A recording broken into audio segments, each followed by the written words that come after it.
So in last class, we had started with the functionalities of your data link layer, right? The first one being error detection. So to begin with, we had started with what do you understand by error detection and correction. So we talked about there can be single bit errors, right, where only one bit is changed over the channel, or there can be a burst error where which is the normal case where two or more bits in the data units have been changed, right? So for correct detection or correction of errors, you need to add some bits, extra bits along with the message, right? These bits are called your redundant bits, and this concept is of adding extra bits for detecting, correcting errors is redundancy, right? So, whenever you're sending a message, right, we try to generate these redundant bits from the message with the help of a generator at the sender side, right? Suppose we have a data word, right, and we have an code word, right? We have a data word and we have a code word. Data word is your actual message,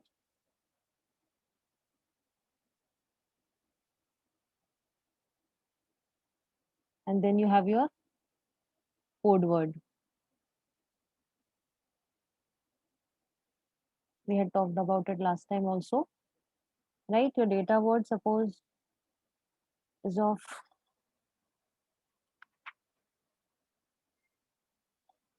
k bits, and your code word is of n bits.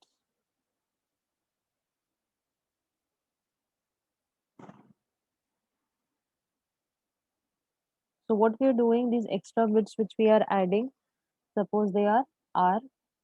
So the relationship between your code word and the data word is given by n is equal to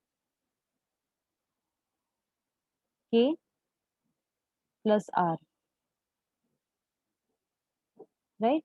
So what we are doing, we are sending this k bits message, which is your data word, right? Then with the help of a generator, we are generating some redundant bits, right, which will help us in error detection or correction. And then your complete code word will consist of your k bits of data, k bits data code, and these redundant bits.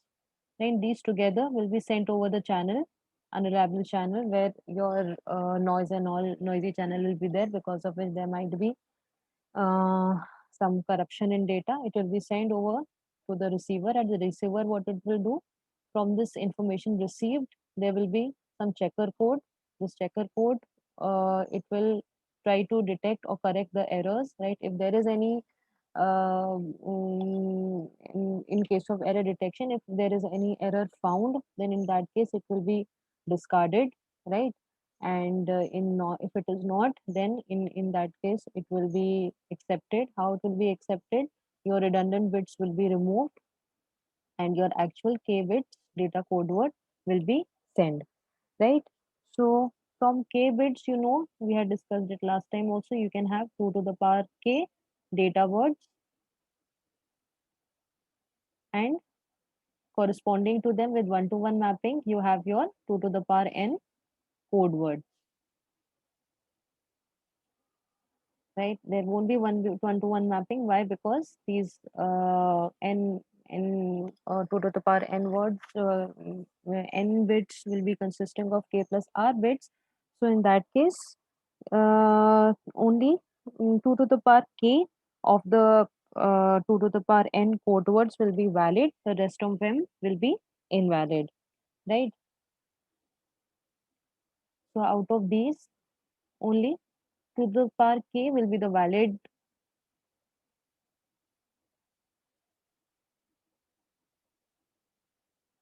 data words, and the remaining of them will be your invalid.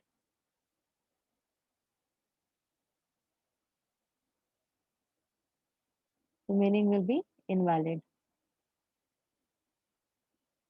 So we have to find the set of, we need to segregate the set of invalid data words from the valid one. So when you're receiving your information on the receiver side, right, if your code words get corrupted, they get some bits get changed, then they should belong to the set of invalid code words. In that case, you will be able to uh, detect those errors.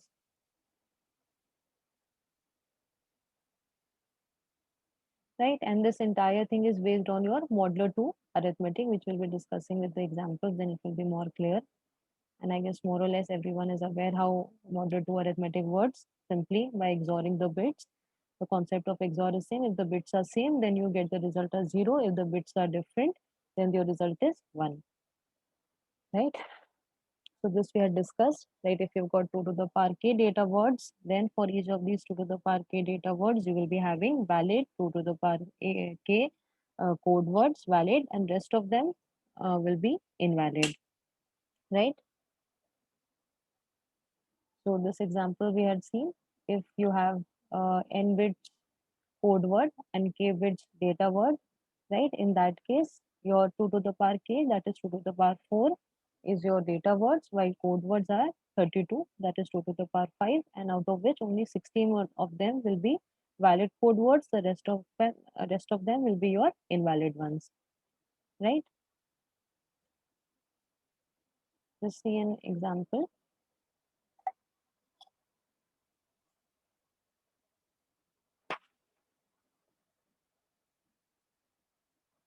Suppose we have k equal to 2, right? And n equal to 3. That means 2 to the power n are your total code words, and 2 to the power k are your valid code words, right? So we will see how we can, there are various coding schemes which can be used for generating these code words from the data words, right? Suppose this coding scheme being used is shown here.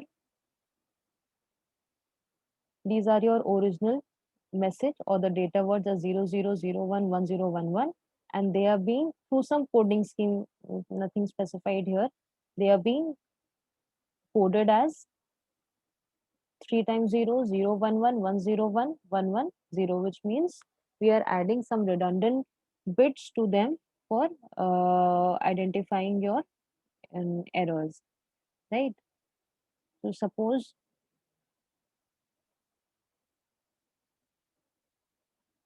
your data word is 0, 1, right? And it is being encoded and said over the channel as 0, 1, 1. Right, if the receiver is receiving it as it is a 011, it is a valid code word, and what will the receiver do? Simply extract the 01 code part from it, your data word part from it, and remove the redundant bit, right? However, if your code word gets corrupted during the transmission, and suppose instead of getting 011 as the data word, the as the code word, right, what receiver receives is 3 times 1. Right, here what has happened, your leftmost bit has become corrupted, right? You were sending 011, but what has been received, your 3 times 1 has been received, right? If you said from the whatever coding scheme you're using, right, if you see from this set of code words, now triple one is not following in any of the these are what, these are your valid code words, right? These are the valid code words which have a direct one-to-one mapping with your data words, right? Since triple one is not falling in any of these code words, the receiver will be able to understand that the bits have been corrupted, and it will simply reject it or discard it, right? However, this is the case when only one bit, the leftmost bit, has been corrupted, right? But in case your code word is received as, now instead of single bit, you have got two bits corrupted, right? What was your code word sent? 0, 1, 1, right?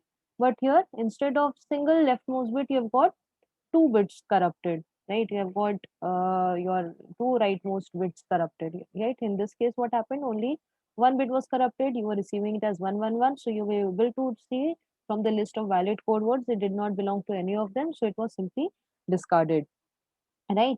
But if during the transmission your two bits are getting corrupted, right, you were sending with 011, but here your both the bits have got corrupted and they have changed to 000. This is the case of your burst error, right? Two bits are corrupted, then you will see the receiver receives 000. So what it will think, it will think that it is belonging to the set of valid code words, and in that case it will be incorrectly extracting 000 as the data word and accepting it. So in this case, your error is getting undetectable. So you can see, right, from this example that there is a limit on the number of bits which can be detected corrected, right? Right. So we have to see some relationship between your number of redundant bits which you are adding and up to how many errors it can detect. That we'll see when we are discussing about Hamming distance.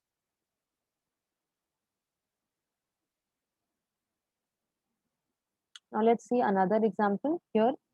Now when we are talking about error detection, right? Error detection, what do you say? Is simply it was going to see that whether your original code word has changed to an invalid one. It may not know exactly what bits have changed. Simply what it will do, if it is belonging to the set of valid code words, it will be accepted. Otherwise, it will be rejected. But when you're coming to error detection, sorry, when you're coming to error correction, then it is more difficult than error detection. Why? Because you not only have to decide that whether the code word has been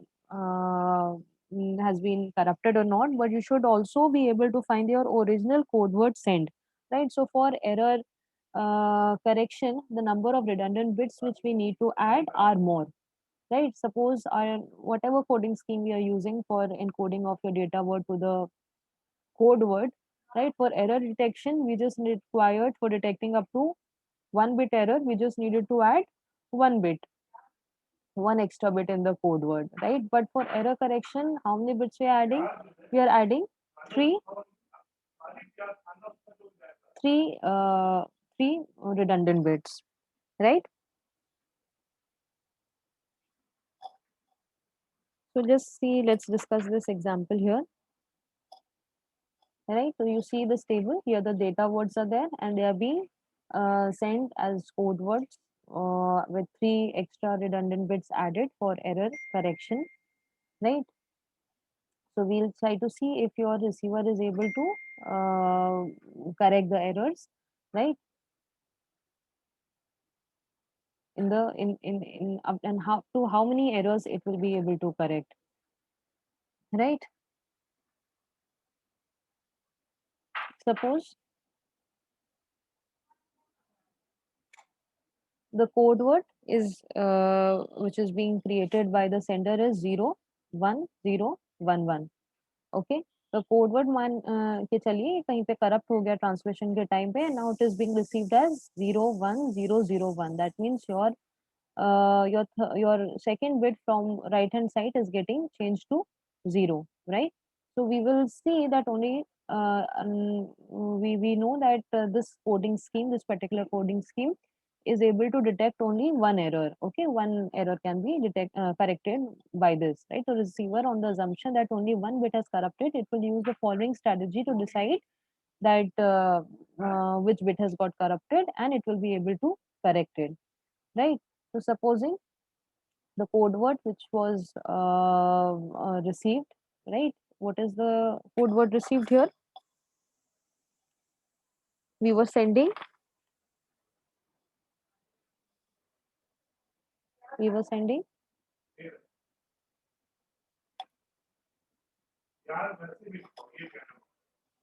01011, right? But what has the receiver received? This was the code word which is being sent by the sender, right? And however, your receiver receives it as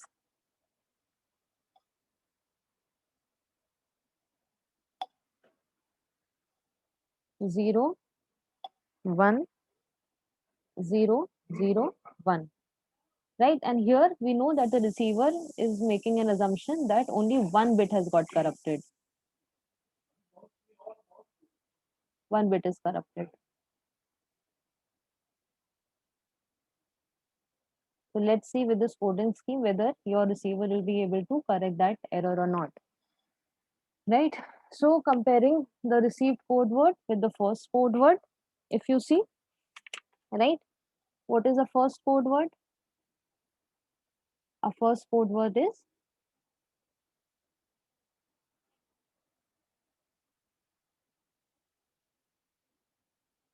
000. It is how many? 5 times 0, right? If you compare this received code word with the first code word, and you know that only one bit has got corrupted, right? Only one bit has got corrupted here, right? Only one bit has got corrupted. But here, if you compare it with the first code word, here your second bit and your last bit both have got corrupted, right? Because two bits are changed. So in that case, receiver will know that the actual send code word isn't this one, right? Now we do the same thing for your third and fourth. If you compare, right? If you compare with the,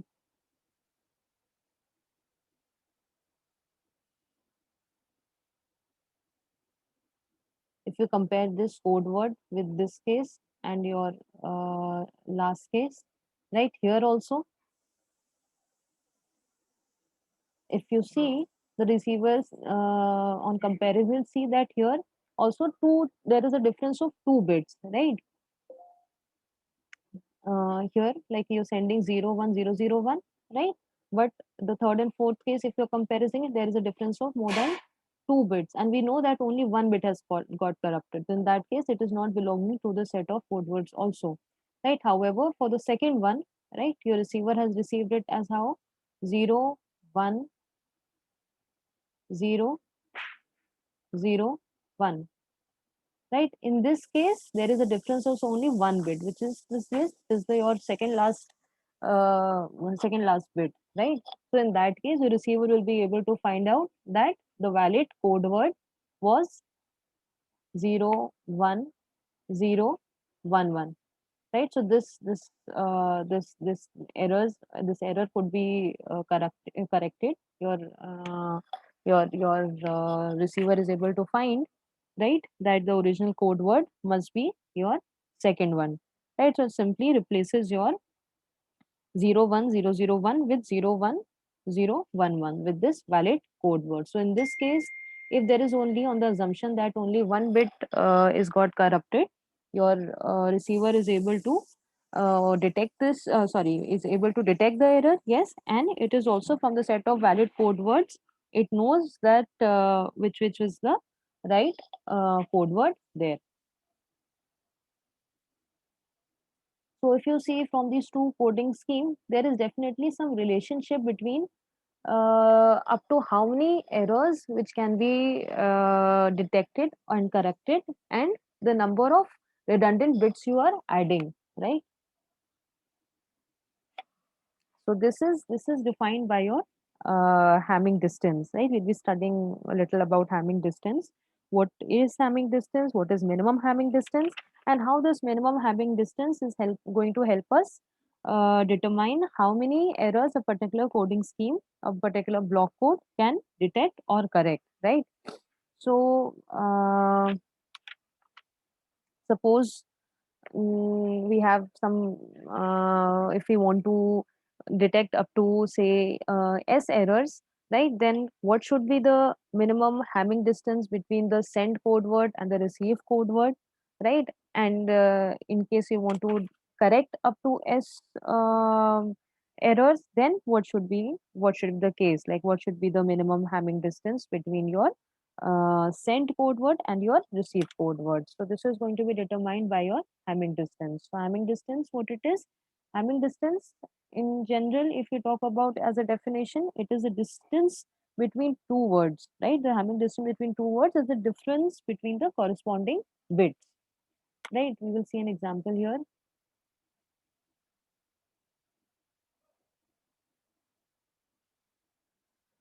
Suppose the coding scheme which we were using is the one defined in your example 10.1, right? Or maybe from there you take two code words. So the code words are your 000 and your another word is 0111. Right here in this case, the Hamming distance between two words is what? The Hamming distance between two words is 2. How you are going to find it? Simply by XORing these two words, right? You XOR 000 and 011, right?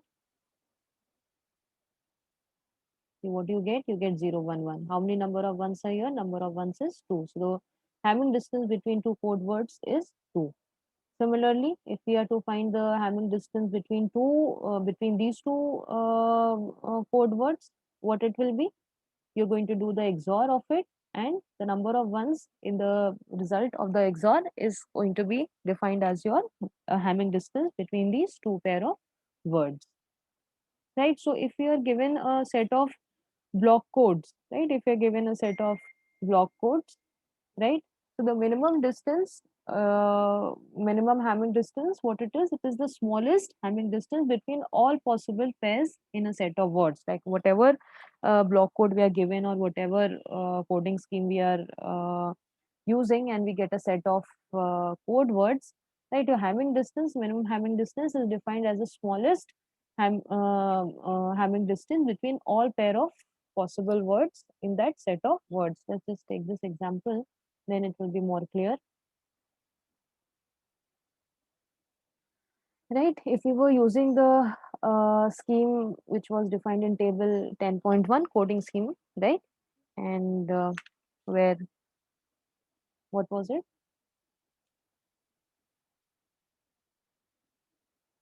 Right? We had four data words, and corresponding to each of the data words, we had a code word, right? You have your data word,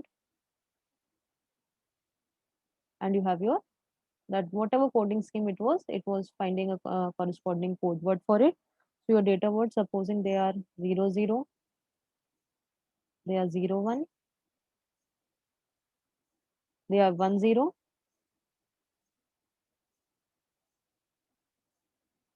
and 11. And what they were encoded as by your coding scheme as triple zeros. You're just adding one bit, 011, 101, and 110. So for this set of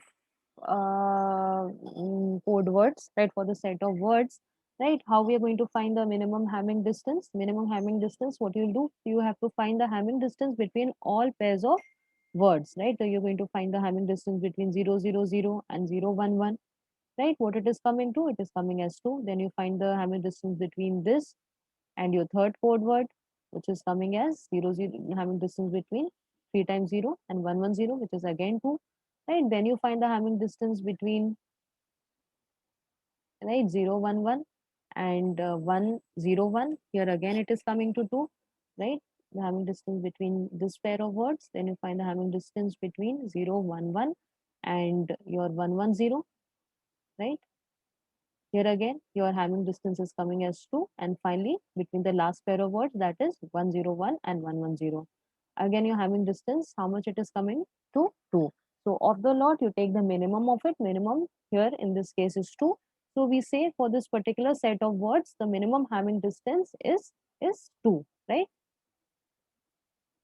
Simple. You have to find the XOR between all the possible pair of words, and of the lot, whichever has got the minimum value is will be considered as your smallest distance between the pair of words will be considered as your minimum Hamming distance. We will see why we are finding all this. It will help us for deciding how many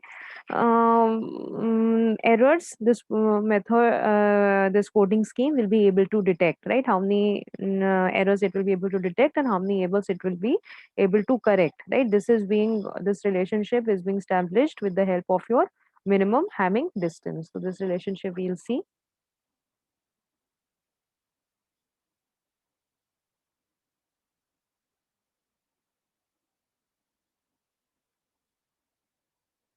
right? If you same example, if you take for table 10.2, here again, if you're to find the minimum Hamming distance, right? Here it was between all pair of you find the Hamming distance between all pair of code words. Here it was coming as 3 3 4 4 of the dot, which is the minimum one is 3.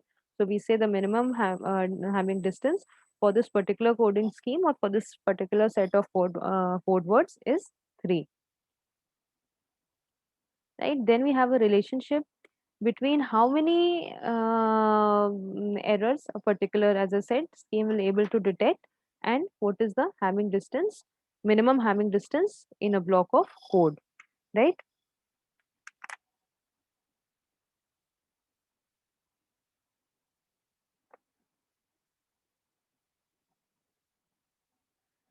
So what is the relationship before that between your Hamming distance and errors? Right, when you know that a code word is being corrupted during the transmission, what we are going to do? We are going to find the distance between the send code words and the receive code words. Right, this Hamming distance, what it will tell? It will tell the number of bits which are being affected by that error. Right, so Hamming distance between your received and the your send code word is the number of bits that are corrupted during the transmission. So for example, if we are sending the code word as 00000, and on the receiver side it is being received as 0, say 01101, right? Here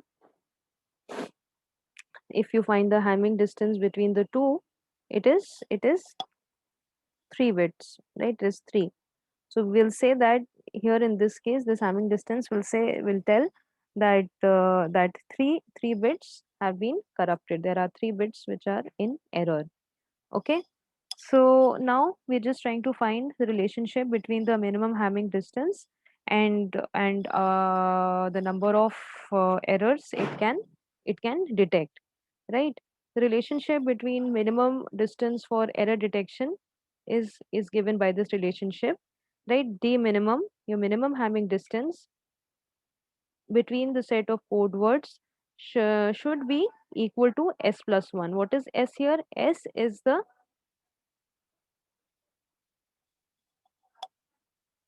number of errors it will be able to detect, right?